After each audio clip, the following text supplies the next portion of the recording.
کاکی واجان دین لە سیاسەت جیاب بێ بە زمانی عامیانە یانی چی؟ ڕاستیدا دین خایم بە زاتە سیاسەتیشی بەشێکە لە زات و پەدیدەکانی بەشەریکە وەکو علمەشی ئیجتیماعی جزء علومی ئیجتیماعیە و ئەوانە زۆرێک زۆرەکان تێکەڵاو یەکتر بوون هەر لەو ڕۆژەوە کە سیاسەت ئەو ئەفلاتون ئەرستو و بڵین وەکو سیاسەتیان نەهادی نەکرد دینیش کە لە جێی خۆ هەبوو لەگەڵ یەک تێکەڵ بوون جیاکردنەوەی دین لە سیاسەت کارێکی ڕاستی ئاسایی و سانایی نییە بۆیە کە وڵاتانی ڕۆژئاوا بەگشتی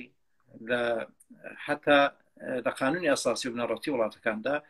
دێر و پاراگرافەکان هەنە کە ئەوانە مستەقیم لە ئاینەوە وەرگیراون هەتا بەشێک لە وڵاتەکان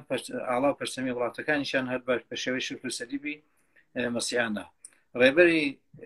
بڵین پاشای مەلەکەی ئینگلیستانێکە چەند ماوە لەوە پێشفەوتی کرد بۆ خۆی یەکێک لە ڕێبەرانی کلیسایە بوو و لە وڵاتی بڵین نۆڕۆژ وڵاتی کە من لێی دەژیم دیسان لێرە زۆرێک بە زۆرێک لە زۆرەکان سیاسەت دیندا ڕنگدانەوەی زۆری هەیە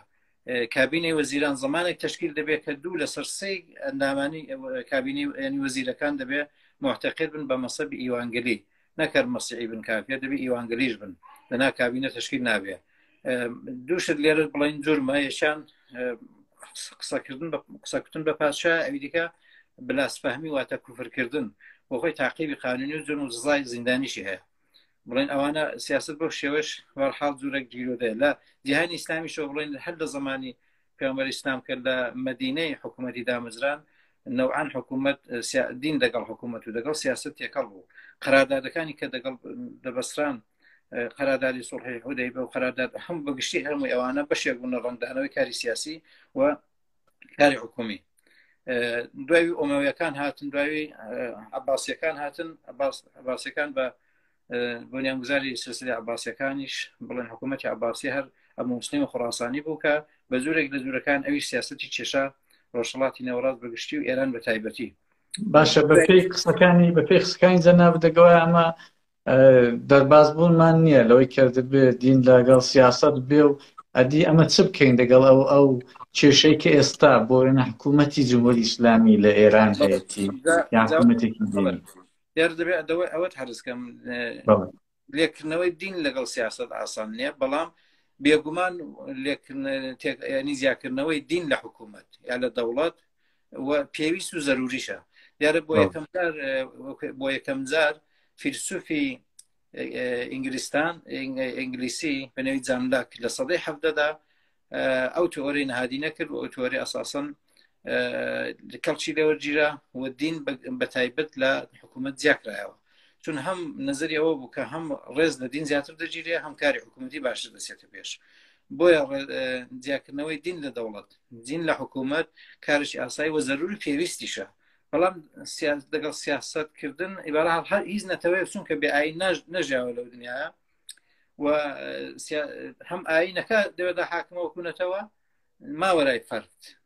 هەموو نەتەوەکان ڕەنگە ئێستا نمەڵی نەتەوەی نۆڕۆژی ئاینەکان معلومە بەڵام ئەگەر پسە سەرتاکەکان ڕەنگە هیچ یەک لەوانە بەرحاڵ باوەڕمەند نەبن ئەما وەکو نەتەوەکە دینەکان قبوڵە جا بۆیە ئاسانیش ڕاست سیاست لە دینەکەشیاندا بڕی حتمما زۆرەک ڕەنگدانەوەی تێدا هەبێ منزورمەوە نەگەوەی پڕاپڕ بێ بەڵام جیاکردنەوەی ڕاستی لە باسی حکوومەت دەکەم لە حکوومەتدا حکوومەتێکە حکوومەتێکی دموکراتیک بێ دوور لە ئیدئۆلۆژیەکی تایبەت و خاص بێ لە هەر ئیدئۆلۆژی بە ئیسلامیشەوە ئەوە ناتوانێت وەڵام دەربێ بەڵام حکوومەتێکە حکوومەتێکی دموکراتیک بێتەوە و بە تحمل تولێرانسێکە جیهانی دموکراسی هەیەتی دەتوانێت تحملی بیرباوەڕەکان و دیگەرەندیشیش بکاتن وەکو ئێستا وڵاتی نۆڕۆژ بڵین حکوومەتێکی لەو چەشنەیە حکوومەتێکی دموکراتی سیکولارە هەر لە ئوسلۆیە ڕەنگە 20 مزگەوتی تێدا بن لە پایتەختی وڵاتی بەڵام لە تارانێکە خۆی وڵاتێکی ئیسلامیە مەسحەبێکی غەیری خۆی کە سونی قبوڵینە لە تارانی 16 میلیۆنی کە زیاتر لە 3 میلیۆن سونی تێدا ناڵێ مزگەوتەشیان هەبێ بۆ ئیدئۆلۆژیک وا دەکات کە ئەوانە بە حدێک بەرچاو تەنگ بن ئەوەی کە خۆیان نان هەیە بە خازانجی خۆیان نەبێ قبوڵیان نەبێ یا ڕەنگە یاساکانیشان ڕێیان پێ نەدا زۆر سپاس بینەرانی خۆشەویست میوانی بەرنامەکەم کاک هیوای ئەحمەدی چالاکوانی سیاسی و نووسەر هەروەها بەڕێزیان کەسێکە کە خوێندنی ئاینیشی تەواو کردووە کاکیوا پێم خۆشە بە کورتی پێم بڵێ جەنابەت پێت وایە دین دەبێ لە سیاسەت یان ئەوەی کە بۆ خۆت ئاماژەت پێکرد دین دەبێ لە حکوومەت جیابێ لە ئێرانی داهاتوو یان لە کوردستانی خۆمان یان نا تکایە بە کورتی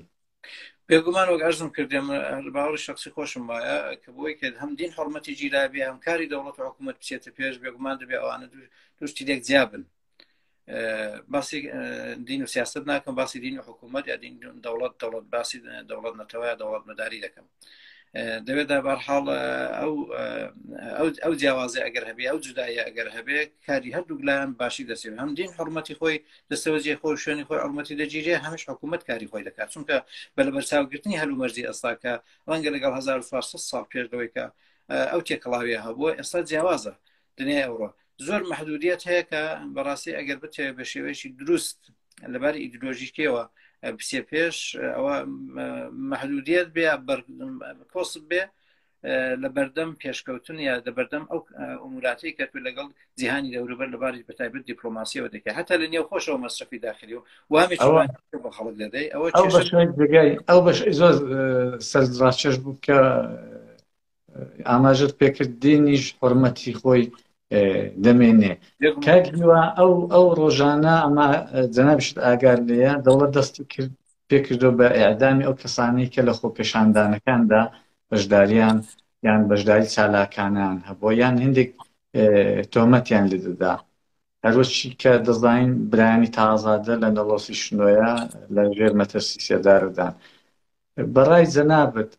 دەوڵەتی جمهوری ئیسلامی یعنی ئەوەندە تێگەیشتن و دەرکەی نییە کە بزانێ فکر بکە کە ئەوە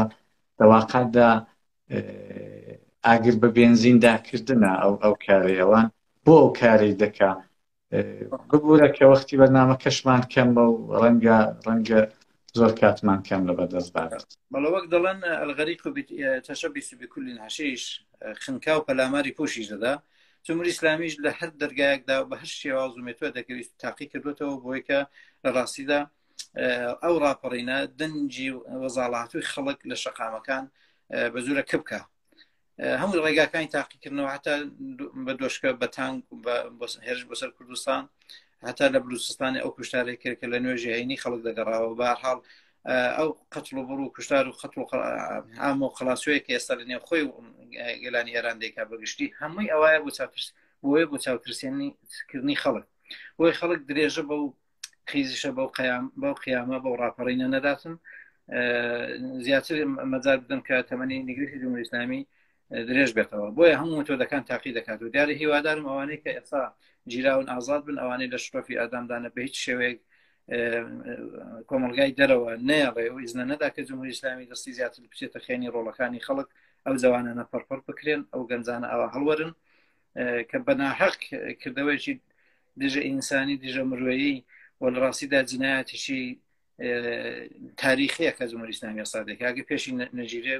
لەوانەیە گۆمی خوێنەوە ڕێ بخێ ئەمن بۆ خۆشم باوەڕ نەدەکرد و باوەڕ ناکەم جمهوری ئیسلامی ئەو کارەی عەمەلی بکە لەبەرەوەی کە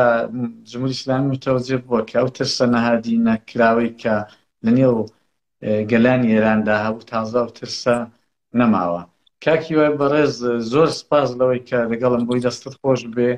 بینەرانی عەزیز ئەوەی بیستتان بیرۆڕای کاکیوای ئەحمەدی چالاکوانی سیاسی بوو هیوادارم ئێوەش بیرۆڕای خۆتان بۆ ئێمە بنێرن و ئەگەر کەسێکتان هەیە کە پێتان باشە لە بەرنامەی ئێمەدا بەشداری بکایە بۆ خۆتان لەو کەسانن تکایە پەیوەندیمان پێوە بکەن ئەمن مام کوردنژاد ئامادەم لەگەڵتان پەیوەندی بگرم و لە خزمەتتان دابم